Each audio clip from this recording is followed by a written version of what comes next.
And we're back for yet another episode of Afroshowbiz News, the show that keeps you in the know about all things art and entertainment from around Africa. I am Musam Khalipi. Stay with us as we take you on an entertainment journey around Africa. But first up, today's headlines. Chinese in South Africa celebrate their New Year. Politicians and business people in Davao honor musician Angelique Kidjo. And Timbuktu becomes the first West African film to be nominated for the Oscars. The Grammy Award-winning singer Angelique Kidjo was bestowed with the Crystal Award in Davao, Switzerland. The Benin musician is also known for her humanitarian work apart from making music.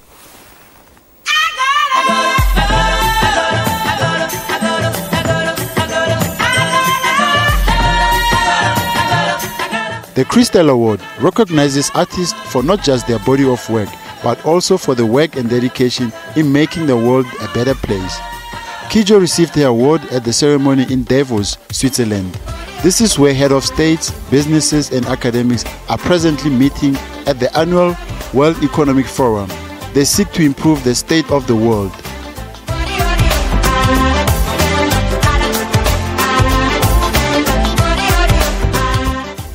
In addition to her award-winning music career, Kidjo is also a long-time activist and advocate for children and youth.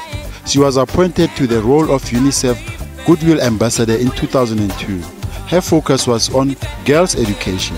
Kidjo also founded the Batonga Foundation in 2007. It is a non-profit organization with a goal of providing secondary school and higher education to African girls, which currently operates in Benin, Cameroon, Ethiopia, Mali, and Sierra Leone.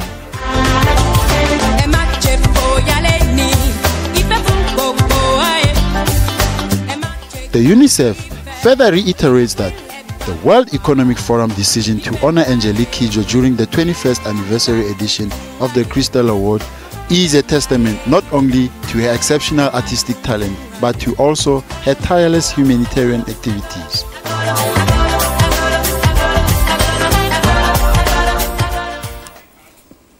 Young Tanzanian fashion designer Lukoya is making a trademark with her designs in Aruma, a small town in Tanzania. She's among the many local designers who are promoting the Made in Africa concept. She uses African fabrics to create cloths, jewelry and bags in her workshop. Lukoya draws her inspiration from her love for African fashion. At her workshop, she works with young designers who help her put these pieces together. The 30-year-old designer, popularly known as Binti Shangwe in her home country Tanzania, is not yet a household name in the nation's fashion industry. But she hopes to launch a leading fashion store soon through a sponsorship. I was also thinking about getting sponsorship so that I can be able to open my own store. Lukoya has managed to create a collection of chic ready-to-wear outfits and bags. Each piece defines her personality, Binti Shangwe, timeless and elegant. The local fashion industry in Tanzania is beginning to hit its adolescent years with a bang. Arusha's International Jambo Festival for Art and Culture has become an important platform for local designers who want to make it into the international scene. We have seen it growing so fast that we feel like it is so important that we look into it from a different angle to make sure that we satisfy as many needs of designers and fashion lovers as possible. Even though Lukoya is not big on the runway shows as yet, she prefers to make the line more accessible to her clients in different ways. I don't make clothes intended for the runway that end up nowhere, because most times they are not clothes one will comfortably put on. Therefore, I have based my designs on ready-to-wear clothes as opposed to fashion shows. I believe I can still market my clothes online and everywhere else. Although her business is taking shape, she says starting a full-fledged company is not an easy task. The young designer says her main challenge now is the lack of funds that she can use to expand her business. Despite these difficulties, Lukoya hopes to make her mark in fashion as she looks forward to a wealth of new inspiration. Meanwhile, she will continue to prove that fashion design is not a career reserved for people with access to a lot of capital, but anyone can make a go for it. Miss Arab 2015 Salma Zukmut is using her social status to woo tourists to a troubled country of Egypt. Zukmut was crowned in a beauty pageant that was held in the Egyptian capital, Cairo. She was one of the 17 hopeful contestants at this year's cultural events. The judges were not only looking at physical beauty, but also culture and personality. Among other things, the pageant is focused on promoting tourism in Luxor and Aswan and developing trade and marketing in the Arab world. Egyptian Miss Arab world contestant Miriam Morgan has reassured tourists that her country is safe and they are most welcome. I have two messages. The first one is to promote tourism in Egypt because honestly the past events in my country has affected tourism greatly. We are not going to deny this. Tourists, you could say, have decreased, have become scared to come to Egypt because of the things they see on television. So my message is to let the world know that Egypt is safe. فأنا يعني رسالتي إن أنا أعرف العالم إن مصر فيها أمن وأمان. The president of the competition stressed that the event is not only about physical beauty, but more about culture and personality. The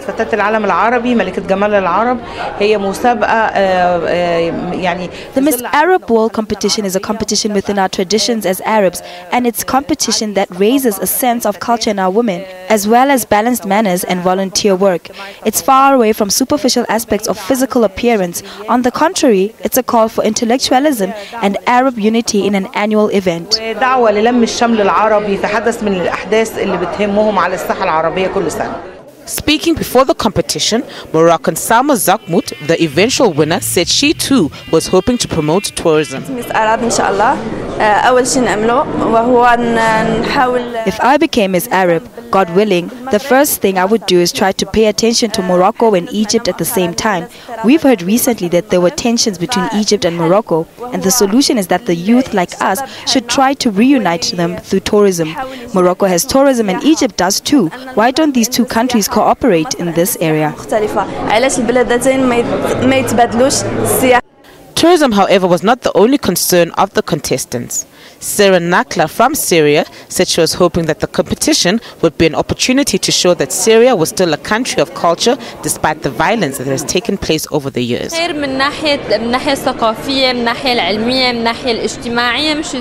In terms of culture, Syria is still very much present. What I was surprised to see was that when I came to Egypt, people kept telling me, "You from Syria? How's Syria doing? How are the people living there?" I want to tell the world that no, our culture is still present. Universities can be destroyed with a rocket or bomb, but the culture is still there. Of the 17 representatives from Arab countries, 5 made it to the final round. There were women from Tunisia, Egypt, Morocco, Syria and Yemen. The final round was between Tunisia and Morocco, with Moroccan Salma Zukmut being chosen the winner. She reigned supreme and was congratulated on stage by her fellow competitors. Time now for a break. Stay with us.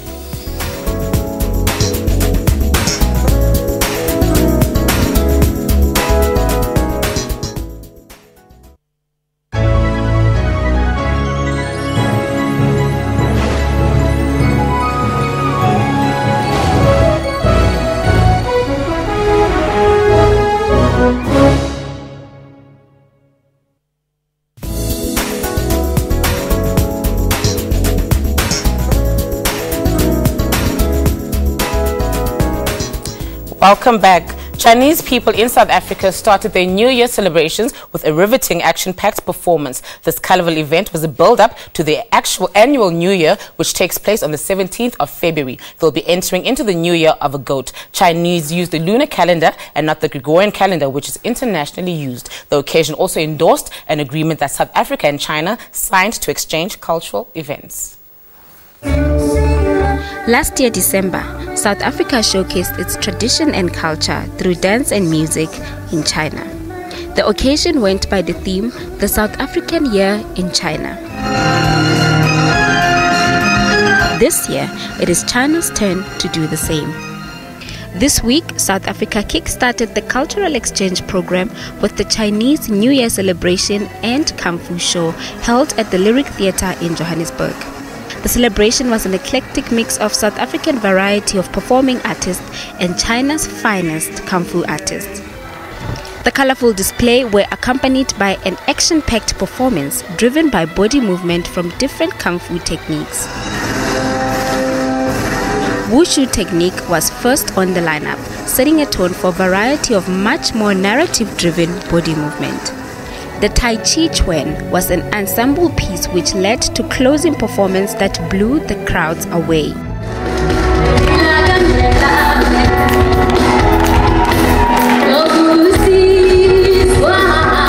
The Chinese singer Anna Tang put up a show-stopping performance when she performed a local Zulu song, Lelilanga by Naima K.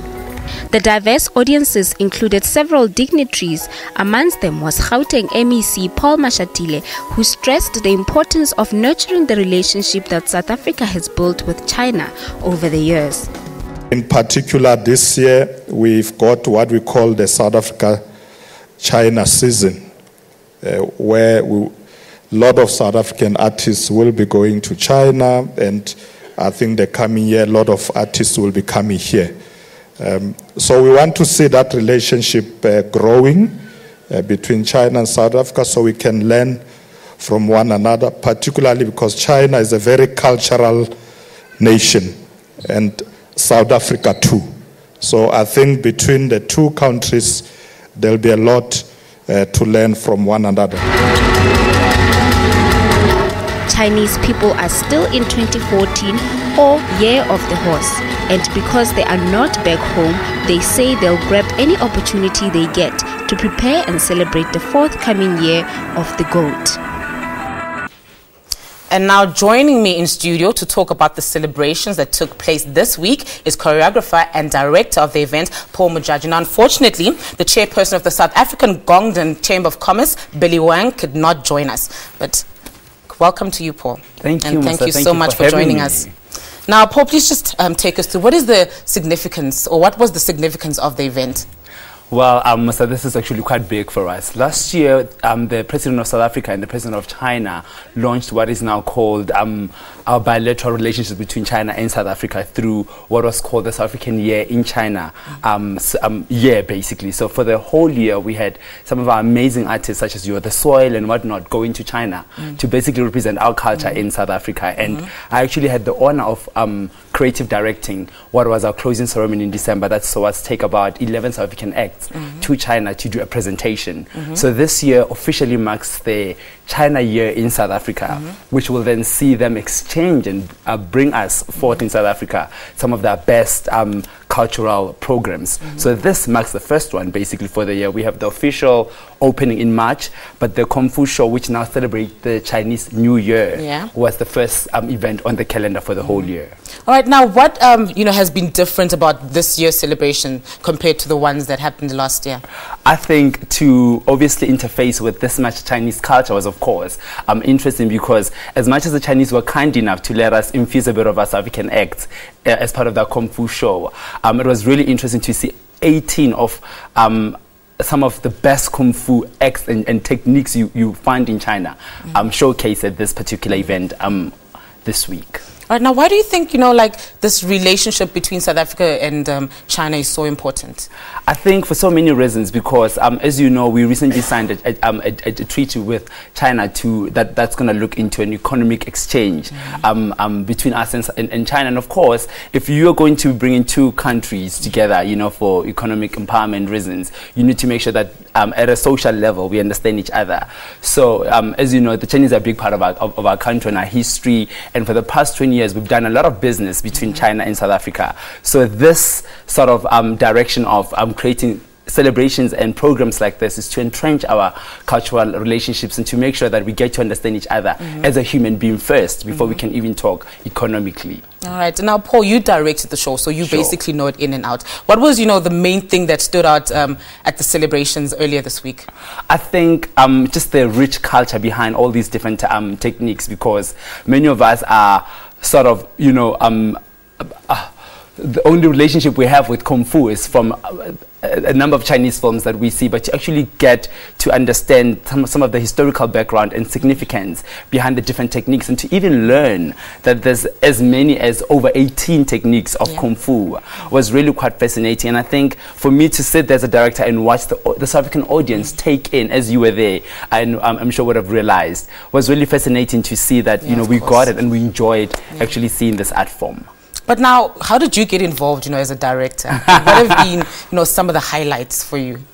I think, you know, the closing ceremony in China last year was quite fascinating, because as much as I was entrusted with the task of ensuring that, you know, I present this Kung Fu show from China in a way that would be palatable for a South African audience, I think it was even more challenging for me to do the closing ceremony in China, because I had two presidents from two countries that were sitting there in the audience, and an audience that doesn't understand English, and you have about an hour and a half to try and represent what a country is all about and where we have been and where we are going in that amount of time. So I think that was a highlight and a daunting task. All right, Paul, thank you so much for joining us. We look forward to more events. Thank you for coming. Thank you for having me. You're most welcome.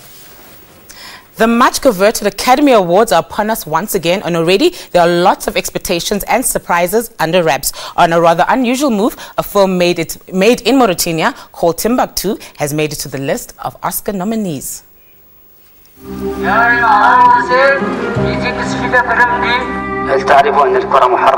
The movie Timbuktu will be Mauritania's entry into the foreign language Oscar race. It was directed by Abderrahmane Sissako. This is a story of Kidane and his family that live close to Timbuktu, a town in Mali now ruled by Islamists. Timbuktu's people are suffering and powerless from the regime of terror that is imposed on them. There is a banning of innocent pleasures such as music, laughter, cigarettes, and even football.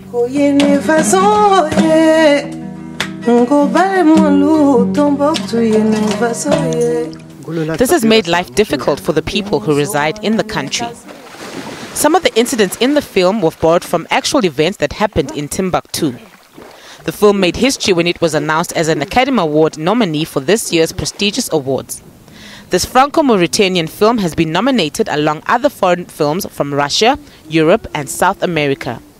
Last year, Timbuktu won a number of awards, including Best Feature Film at the Durban International Film Festival, Best Director at the Chicago International Film Festival, amongst others.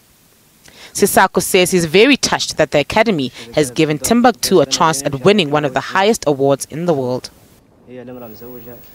The Somali-born actor Baghdad Abdi has just bagged a role in a new Hollywood thriller called Eye in the Sky. The film is currently in production in South Africa. The Oscar Award-winning contender in the last year's awards, Baghdad Abdi, is set to be back on screen this year in a new thriller after his grandiose performance in the movie titled Captain Phillips. This is Mask, Alabama. We are an unarmed freighter. We have a potential piracy situation. Copy, Alabama. You should alert your crew. Get your fire hoses ready. Chances are it's just fishermen. The actor, Baghdad Abdi, will be starring alongside veteran Hollywood silver screen star actress Helen Mirren, Colin Firth, Aaron Paul, Ellen Rickman, and Ian Glenn. Look at me. I'm the captain now. 1 minute. The South African-born Gavin Hood will be directing the film. He's popularly known for directing the Academy Award-winning flick Tsotsi and other films.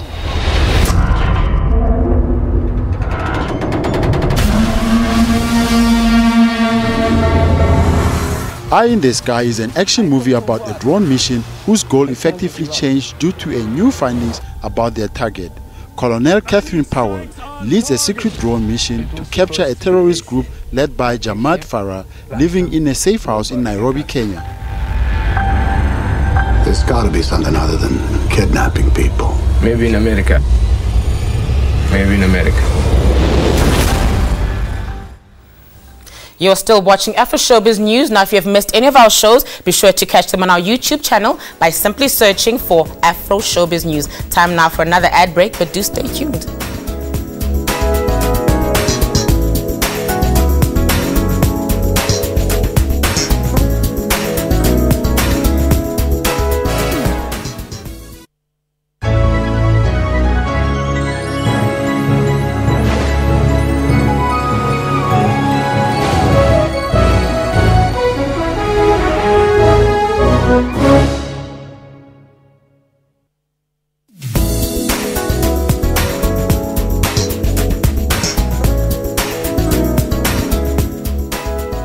And welcome back. South Africa's internationally acclaimed a cappella group, The Soul, has been serenading the world with their unique harmony in the few years. The award-winning trio is one of the most recognizable acts in the local music scene. The group is comprised of Buhle Bendalo, Ntsika, and Lupindo. And they are now joining us in studio to talk to us about their musical journey. Hello, guys. Hello. Thank you so much for joining us. Thank you so much. All right, now last year, was a very busy year for you guys. What were some of the highlights? Last year's highlights were we performed at home a lot. Yeah. So it's so good to come back and show that we are still the soil and we are still representing and we are proud to be South Africans. So I was very happy personally that we spent the year end in and around South Africa. So that was my highlight. All right. Now, with all, the success that you guys have, you must have had, some challenges. What have you what have been maybe the hardest parts of your musical journey? I'm guessing it's everything that leads into us making the music itself.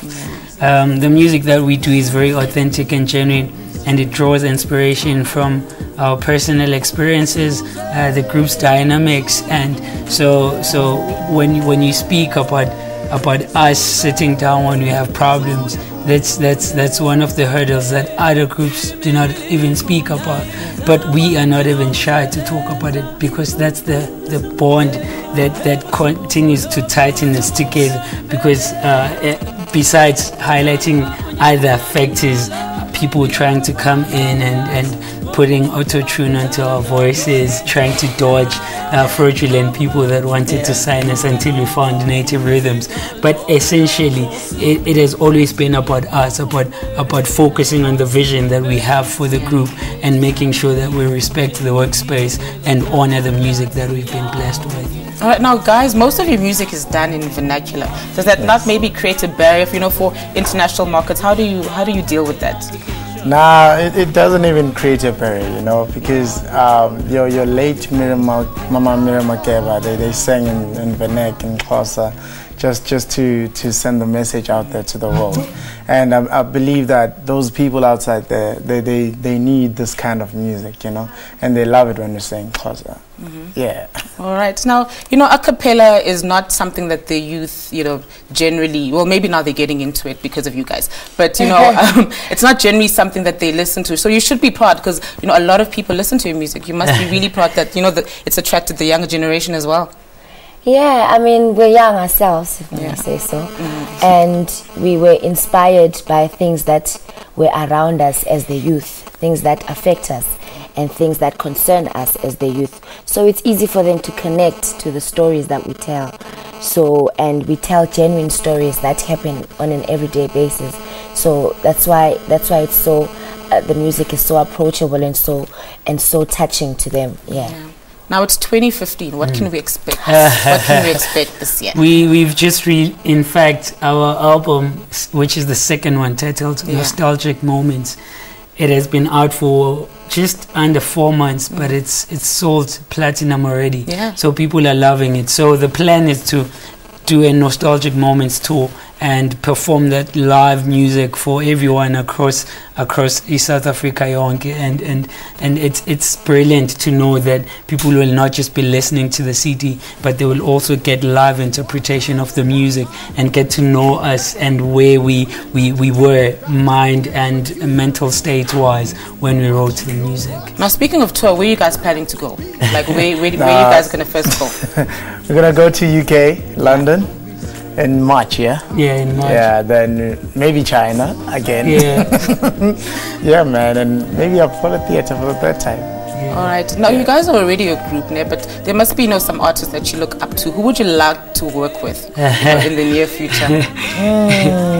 So many people. Oh, Goku Dorothy Masuka would be a greatest honor for us to work with Goku. And we got the privilege to work with our mentors and people we look up to. Lady Smith Black Mambazo, God blessed us, and we have a song with them called Hambu Yosebenza. So one of our dreams came true very quickly. Yeah. So Who else? Nah, she's so many. All right, I'm afraid I'm going to have to wrap it up, but you guys will be performing for us, right? Yes. All right, thank you so much Thank for you. coming. That was The Soil talking to us about their musical journey. A Nigerian curator is using his artistic work to celebrate the life and ideologies of assassinated American civil rights activist Dr. Martin Luther King Jr. The curator Amos Olorunipa will hold his exhibition at the National Museum of Unity in Ibadan, Nigeria. As I said to a group last night, nobody else can do this for us. The National Museum office will be joining the rest of the world to pay homage to Dr. Martin Luther King Jr.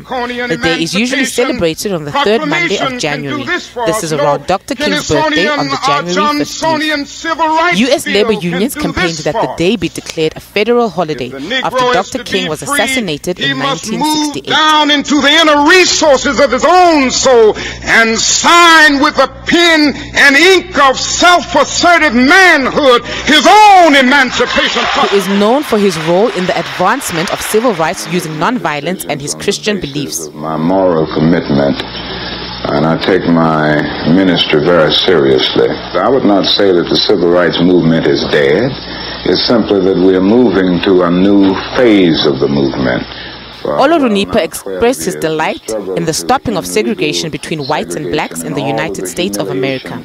The curator will use the occasion to invite the public, especially the youth and the school children, to educate them about his work. The museum collections are instruments that connect people with the past, present and future. As a result, the event endeavors to protect and preserve history. Where we are dealing with hard economic and social issues. And it means that the job... The Egyptian actress Faten Hamama, also known as the Lady of Arabic Screen, was laid to rest this week in Cairo, Egypt. She died at the age of 83. Hundreds of mourners gathered for the funeral of Egyptian screen icon Faten Hamama. She died last Saturday after she collapsed at her home in Cairo. The actress began her acting career 75 years ago as a child and has featured in as many as 90 films and TV productions, many of them classics in Egyptian cinema. She was popularly known for her role in the romantic political film No Time for Love in 1963 and was awarded the Best Actress award for the film. She was married to actor Omar Sharif for nearly 2 decades and appeared in several film productions with him. We're here to say goodbye to Faten Hamama because she's a symbol of who delivered a message of classiness. She was a classy actress in her performance, and we wish that she was the role model for all actresses. In 1996, as Egypt celebrated 100 years of nation cinema, she was voted the country's most important actress, and 18 of her films were named among the best 150 made. In 2000, Egypt's film critics declared her the star of the century. We have now come to the end of our show, but be sure to catch the repeats every Sunday at 2 a.m. and again at 1:30 p.m. We'll be playing out With the Soul with their hit song Suzanne, which has now been nominated for 3 Metro FM awards. So do enjoy, and from me and the rest of the Afroshowbiz news team, goodbye. Suzanne, Suzanne, Zuni Kumbule, Suzie, Suzanne, Zuni Kumbule, Suzanne, Zuni Kumbule, Himili Monda Isawa, Zinabusabenza, Tikumbulu Suzanne, Ebu Subu Nobu, Tomobu Yandi Pelela, don't be our palo, the tumble the bank, Jalo, Jalo, yay, Jalo, Maruban, Ufescano, Berongo, full as it all night long, Suzanne, Zuni Kumbule, Suzanne, Zuni Kumbule, Suzanne, Zuni Kumbule.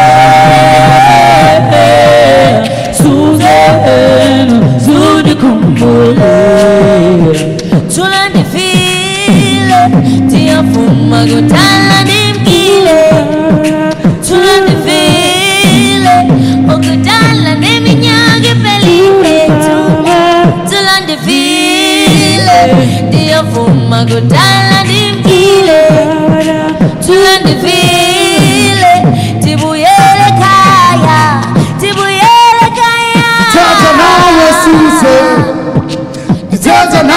Susan, come on, the church now is Susan. Do you eat it now? The church is talking. That one I only told I said to talking. Susan, never the born in there. And Sean, I said to feed you. Susan, how are you going to carbon? Susan, oh, I am killing a carbon. Susan. Susan, if you wanna run, I'll be Susan.